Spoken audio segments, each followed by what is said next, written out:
তানজিম সাকিবের ইনক্লুশন এবং সাইফুদ্দিনের এক্সক্লুশন, এই জায়গায় প্রধান নির্বাচক গাজী আশরাফ হোসেন লিপু একটা কথা বলেছেন। তিনি বলছিলেন যে যতটা ডেডিকেশন আমরা প্রত্যাশা করেছিলাম সেটা ফুলফিল করতে পারেননি তিনি।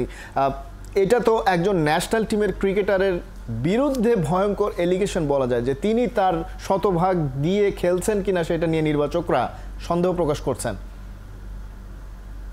শুভ সকাল এবং ধন্যবাদ আপনাকে। প্রথমেই বলে রাখি যে সমালোচনা, আলোচনা, বিতর্ক, তারপরে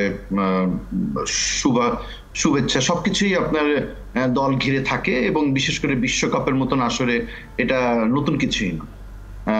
সাইফুদ্দিনের ব্যাপারে যেটা আপনি বললেন, ডেফিনেটলি তার কামব্যাকটা আমার কাছে, আমার ব্যক্তিগতভাবে খুব ভালো লেগেছে। একজন ইনজুরি থেকে ফিরে এসে বিপিএল এ পার্টিসিপেট করেছে, দেন ঢাকা প্রিমিয়ার ডিভিশনে ভালো খেলেছে, সেজন্য সে ন্যাশনাল টিম আবার কল পেয়েছে। ন্যাশনাল টিমে যতটুকু জিম্বাবুয়ের সাথে দেওয়ার দরকার ছিল ততটুকু দিয়েছে। আপনার চোখে একরকম ভালো লাগতে পারে, আমার চোখে একরকম ভালো লাগতে পারে। বাংলাদেশের 16 কোটি লোক, 18 কোটি লোকের কাছে ভিন্ন ভিন্ন ভাবে এক একজনের কাছে এরকম উত্তর আছে। সিলেক্টরদেরও সেরকম, ওনাদের যুক্তি অনুযায়ী ওনারা নতুন করে দিয়েছে।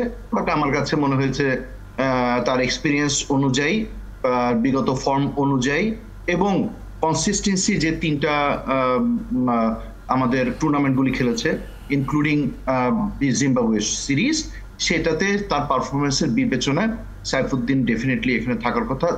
দুইটা কারণে, একটা হলো হি ইজ অ্যান অলরাউন্ডার, যে কোনো একজন ইনজুরি হলে তার ব্যাকআপ বলার হিসেবে আমরা পাবো, এবং লেফটি ব্যাটসম্যান যেখানে শেষের দিকে এসে কিছু ক্যামিও ইনিংস 10 বল বা 15 বলে হয়তো তারা কাজে লাগাতে পারে। এক্ষেত্রে তানজিম হাসান সাকিব ভালো ইয়াংস্টার্স, তার ব্যাকআপটা হিসেবে আমার কাছে যতটুকু মনে হয়েছে যে তাসকিন যেহেতু ইনজুরিতে আছে, সেই অনুযায়ী তাকে এখানে ব্যাকআপ হিসেবে নেওয়া হয়েছে, এবং সাম্প্রতিককালে তার একদিক থেকে সে উইকেট টেকিংও সেই বিবেচনা তাকে নেওয়া হয়েছে। বাট আপনি যদি বলে থাকেন যে সাইফুদ্দিনের জায়গায় তানজিম সাকিবকে নেওয়া হয়েছে, এটা কোনোভাবেই আমার কাছে যুক্তিযুক্ত মনে হয় নাই। সেক্ষেত্রে যদি মনে হতো বলতে পারতো যে সাইফুদ্দিনের জায়গায় সৌম্য সরকারকে আমরা বিবেচনা করেছি, সেখানে একটা কারণ থাকতে পারে। 1, 2, 3 ঢাকায় জমি জিতে নিন 100% ক্যাশব্যাক সহ 20 কোটি টাকার পুরস্কার।